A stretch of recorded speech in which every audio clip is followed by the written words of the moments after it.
ಹಿಂದೂ ಸಮಾಜಕ್ಕೆ ಗಣೇಶ ಶಕ್ತಿ ತುಂಬಬೇಕು. ತುಳುನಾಡಿನ ಭಕ್ತ ಸಮುದಾಯಕ್ಕೆ ಈ ಬಾರಿ ಪೊಲೀಸರ ಕಟ್ಟುನಿಟ್ಟಿನ ಧ್ವನಿವರ್ಧಕದ ನಿಷೇಧದ ಆದೇಶ ಸರಿಯಲ್ಲ ಎಂದು ಪುತ್ತೂರು ಎಂಎಲ್ಸಿ ಕಿಶೋರ್ ಕುಮಾರ್ ಪ್ರತಿಕ್ರಿಯೆ ನೀಡಿದ್ದಾರೆ. ನಮ್ಮ ಕುಡ್ಲ ವಾಹಿನಿ ಜೊತೆ ಮಾತನಾಡಿದ ಅವರು, ಈ ಹಿಂದೆ ಇಲ್ಲಿ ಗಣೇಶೋತ್ಸವ ವೈಭವದಿಂದ ನಡೆಯುತ್ತಿತ್ತು. ಆದರೆ ಅಲ್ಲೊಂದು ಇಲ್ಲೊಂದು ಕಡೆ ಕೆಲವು ಅಹಿತಕರ ಘಟನೆಗಳು ಸಂಭವಿಸಿದ್ದು ಕೋಮು ಸಾಮರಸ್ಯ ಬಿಗಡಾಯಿಸಿರುವುದರ ಹಿನ್ನೆಲೆಯಲ್ಲಿ ಕೆಲವೊಂದು ಕಟ್ಟುನಿಟ್ಟಿನ ಕ್ರಮ ವಹಿಸಿರಬಹುದು. ಅದು ತಪ್ಪಲ್ಲ. ಆದರೆ ಸರ್ಕಾರ ಕೇವಲ ಹಿಂದೂ ಸಮಾಜಕ್ಕೆ ಇದನ್ನು ಜಾರಿ ಮಾಡುವುದಾದರೆ ನಾನು ಈ ವಿಚಾರವನ್ನ ಖಂಡಿಸುತ್ತೇನೆ. ಇದನ್ನು ಎಲ್ಲ ಸಮುದಾಯದವರಿಗೂ ಅನ್ವಯಿಸಬೇಕು. ಹಾಗಿದ್ದರೆ ಸ್ವಾಗತಿಸುತ್ತೇವೆ.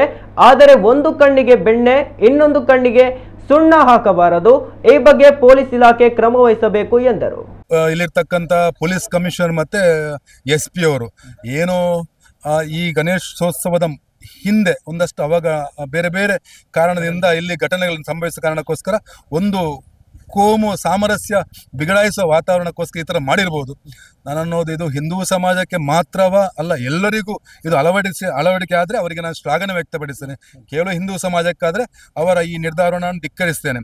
ಆ ಥರ ಮಾಡಲಿಕ್ಕಿಲ್ಲ. ಇಬ್ಬರು ಕೂಡ ನಿಷ್ಠಾವಂತರಿದ್ದಾರೆ. ಇಬ್ಬರು ಕೂಡ ಒಂದು ಏನು ಸಮಾಜ ಸ್ವಾಸ್ಥ್ಯವನ್ನು ಸರಿ ಮಾಡಲಿಕ್ಕೆ ಈ ರೀತಿಯ ನಿರ್ಧಾರ ತಗೊಂಡಿರ್ಬೋದು. ಯಾವುದೇ ರೀತಿಯ ಅವಘಡಗಳು ಆಗಬಾರ್ದಂತ. ಅದಕ್ಕೋಸ್ಕರ ಮುಂದೆ ಬರುವಂಥ ಎಲ್ಲ ಹಬ್ಬ ಕೂಡ ಇದೇ ಥರ ರಿಸ್ಟ್ರಿಕ್ಷನ್ ಇದ್ದರೆ ನಾನು ಅವರಿಗೆ ಶ್ಲಾಘನೆಯನ್ನು ವ್ಯಕ್ತಪಡಿಸ್ತೇನೆ. ಅಥವಾ ಒಂದು ಕಣ್ಣಿಗೆ ಸುಣ್ಣ ಒಂದು ಕಣ್ಣಿಗೆ ಬೆಣ್ಣೆ ಆದರೆ ನಾವು ಸಹಿಸೋದಿಲ್ಲ. ನಾನು ಅದನ್ನ ಯಾವ ರೀತಿ ಬಣ್ಣಿಸ್ತೇನೆ ಅಂದ್ರೆ, ಹಿಂದೆ ಬ್ರಿಟಿಷರು ಯಾವ ರೀತಿ ನಮ್ಮ ಮೇಲೆ ದಬ್ಬಾಳಿಕೆ ಮಾಡಿಕೊಂಡು ನಾನು ಅನ್ನೋದು ಬೆಳಗಾಮಲ್ಲಿ ಒಂದು ಕಡೆ ಬ್ರಿಟಿಷರು ಬರ್ತಾರೆ ಅಂತ ಗೊತ್ತಾಯ್ತಂತೆ. ಗೊತ್ತಾಗ್ಬೇಕಾದ್ರೆ ಅಲ್ಲಿರ್ತಕ್ಕಂಥ ಹಿಂದೂ ಸಮಾಜ ಎಚ್ಚರ ವಹಿಸ್ತಾ ಏನ್ ಮಾಡ್ತಾರೆ ಅಂದ್ರೆ ಮಧ್ಯಾಹ್ನಕ್ಕೆ ಗಣೇಶನ ವಿಸರ್ಜನೆ ಮಾಡ್ತಾರೆ. ಬ್ರಿಟಿಷರು ಬಂದ್ರೆ ಇನ್ನೇನಾಗುತ್ತೆ ಅಂದ್ರೆ ಗಣಪತಿಯನ್ನು ತಗೊಂಡು ಹೋಗ್ತಾರೆ. ಅದಕ್ಕೋಸ್ಕರ ಆ ಕಾರಣಕ್ಕೋಸ್ಕರ ಮಧ್ಯಾಹ್ನ ಇವತ್ತು ಕೂಡ ಅಲ್ಲಿ ಮಧ್ಯಾಹ್ನ ವಿಸರ್ಜನೆ, ಬೆಳಿಗ್ಗೆ ಪ್ರತಿಷ್ಠಾಪನೆ, ಮಧ್ಯಾಹ್ನ ವಿಸರ್ಜನೆ.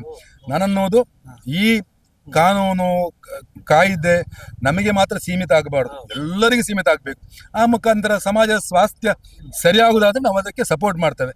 ಇಲ್ಲ ಹಿಂದೂಗಳ ಹಬ್ಬಕ್ಕೆ ಮಾತ್ರ ಈ ಥರ ಆದರೆ, ಇದು ಹಿಂದೂಗಳ ಹಬ್ಬ ಅಂದರೆ ಎಲ್ಲರ ಹಬ್ಬ. ಇದು ನಾನು ಅನ್ನೋದು ಗಣಪತಿಯ ಪೂಜೆಗೆ ಒಬ್ಬ ಕ್ರಿಶ್ಚಿಯನ್ ಹೂ ಮಾರೋ ಅವರಿಗೆ ವ್ಯಾಪಾರ ಆಗ್ತದೆ, ಒಬ್ಬ ಮುಸಲ್ಮಾನ ರಿಕ್ಷಾ ಡ್ರೈವರ್ ಅವರಿಗೆ ವ್ಯಾಪಾರ ಆಗ್ತದೆ, ಒಬ್ಬ ಹಿಂದೂ ಹೋಟೆಲ್ ಅವನಿಗೆ ವ್ಯಾಪಾರ. ಅಂದರೆ ಎಲ್ಲ ಸಾಮರಸ್ಯ ಬದುಕುವಂಥ ಒಂದು ಗಣೇಶನ ಹಬ್ಬ.